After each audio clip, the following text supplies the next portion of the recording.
Welcome to Anime Affinity. Anime with an overpowered main character is what everyone likes to watch. But what if the hero is overpowered but decides to hide his power?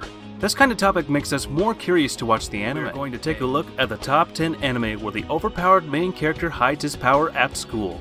And it's really tough to hide something at school while everyone is paying attention to you. So don't skip the video to know about those anime. We have Demon King Daimaou. This anime is set in an elite magic school where aspiring magicians learn to control their mana.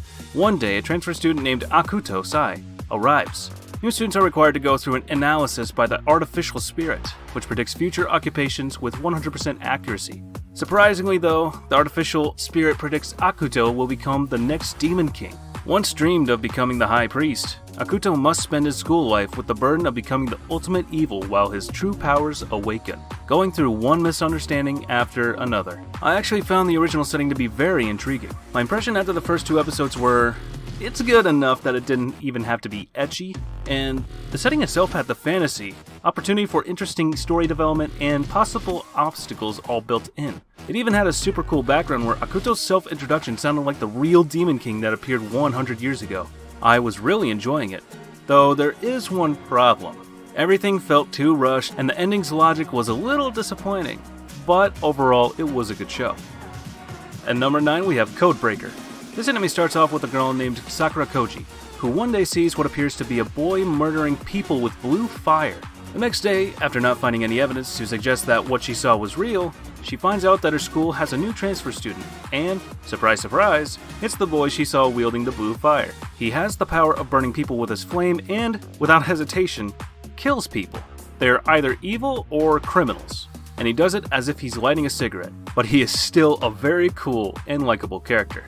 He leaves the impression that there is a reason behind all his cruel ways of killing, and while doing so, he is not depicted like an emo or a drama queen. Instead, he keeps his cool attitude whatever the circumstances are. The boy named Ugami Rei is what is called a codebreaker, and the necessity of hiding blue fire powers while attending school is definitely an achievement that has earned the anime a place on this list. At number 8, we have the Aesthetica of a rogue hero. Have you ever wanted to know exactly what happens when the hero slays the enemy and saves the day? Well, then Aesthetica of a rogue hero is a fit for you. The story sounds promising from the start, and it begins with our conceited, overpowered protagonist Akatsuki leaving a foreign land to which he was summoned to defeat an evil Dark Lord. Instead of taking home a trinket as a souvenir for his efforts, he decides to go a few steps further and kidnap the vanquished Lord's daughter as his own personal consolation prize. Once they return to Earth, he and Mew are forced to join Babel, a school focused on extracting and enhancing the skills Akatsuki and others learned during their time in the foreign land. And it has a massive amount of fan service. It may not suit some people. From just the first episode, we already see Akatsuki taking the bras of several maids and a lot of shots of Mew's body and chest. I have a feeling it'll only increase. I am only worried because this story could be something worth watching, but sometimes I feel fanservice can lower the impact and the quality. At number 7, we have Valvrave, the Liberator. Starting off, our ultra-heroic and super manly protagonist tries to confess his love to his tsundere crush. This is definitely not a cliche. Then, out of nowhere, his school gets attacked by space Nazis, and he dramatically watches his beloved tsundere crush die by space Nazis. After that, he pilots a robot, gives up his humanity, and becomes a vampire. This anime is very different. It's the kind of different that may turn people away simply because it doesn't follow the normal conventions one expects of the sci-fi or mecha genres. But it does go outside of the box. Whether this is a good thing or not depends on the person. But to me, it's what hooked me to the show, particularly since you don't expect mecha and vampires to coexist with one another. One of the nice aspects of the story is the nice twists there are to the plot, so you don't know what to expect from the particular plotline. The art is well done, particularly when it comes to the mecha and fight sequences. So go ahead and give this one a try. You might end up liking it for its weirdness. At number 6, we have Blue Exorcist. The story is about Rin Okumura, who wants to defeat Satan because he killed his foster.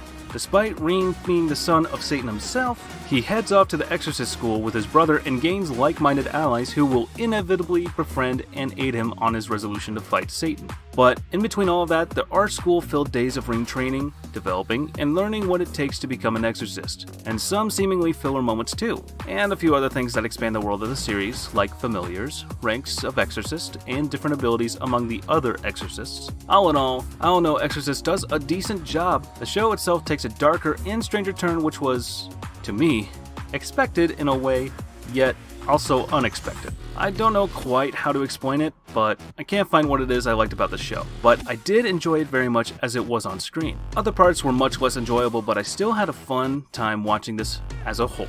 Number 5, we have the Fruit of Grisaia. This is the story of a little group of teenagers with problems. Said problems are generally some kind of psychological trauma or other type of darker past that in the end results in the person being unable to fit into society anymore.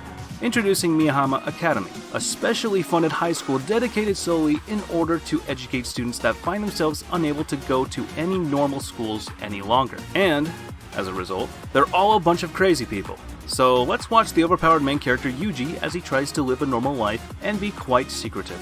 However, when there is only 5 other female students, this is quite difficult. He gets to know all of them to the point where he helps bring them out of their traumatized states and basically saves them from themselves. This makes things super difficult when he has to deal with a burden of his own. This anime, in a sense, is a masterpiece hidden among popular titles. It's a breath of fresh air from all the typical anime out there. I can honestly say, I love this anime. At number 4, we have Full Metal Panic.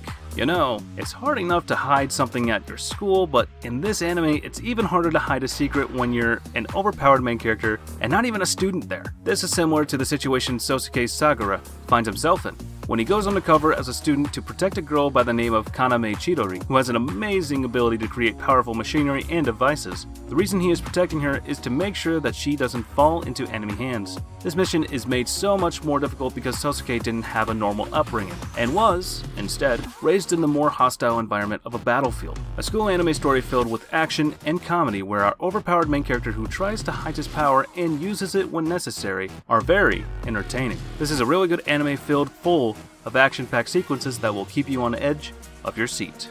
At number 3, we have the disastrous life of Saiki K. The protagonist in the story, Saiki, is a boy that was born with psychic powers in a normal world.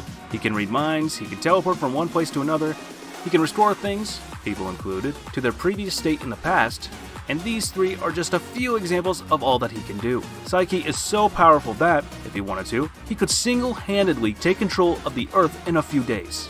Is that his intention? No! He just wants to live a quiet life, and I can already tell you that he isn't even close to having one. In conclusion, The Disastrous Life of Saiki K is a very original and hilarious comedy, full of lovable characters that will make you laugh from start to end. If you're a fan of comedy anime, make sure you watch this one, and if you aren't, I still heavily recommend you give it a try because it's probable that it will greatly surprise you. At number 2, we have School Rumble. School Rumble does not have any real plot. It just skips around the completely unrealistic comedy life of high school kids and a tough delinquent. The badass delinquent, Harima, is madly in love with Tenma, a clueless and innocent girl who looks and acts like a complete idiot. And then there's the whole load of side characters who are all mixed up in this love octagon, or maybe even bigger relationship. Basically, the guys in the story are all somewhat perverts who are all in love with a specific girl, and they try to impress or win the hearts of the girls by doing the funniest things I've seen in a show. Ah yes, this show is the definition of an anime rom-com because it's hilariously unrealistic. How I wish my school days were something along the lines of what happens in the show. Nonetheless, it was a great, enjoyable watch. And number 1, we have Welcome to Demon School, Iruma-kun. The story is definitely a unique one, or to me anyways. A high school student, Iruma, gets sold to a demon by his bitch parents. But instead of eating him like normal demons would, the demon he got sold to instead decides to make Iruma his grandson and send him to demon school as an honor student.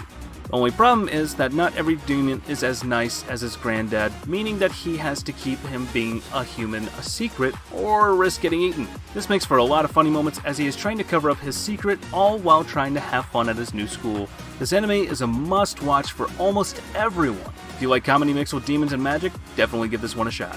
Alright everybody, thank you so much for watching. If you think we missed an anime, please be sure to leave a comment down below. Also, definitely don't forget to like, share, and definitely don't forget to subscribe. As for now, I'll catch you later. See you in the next one.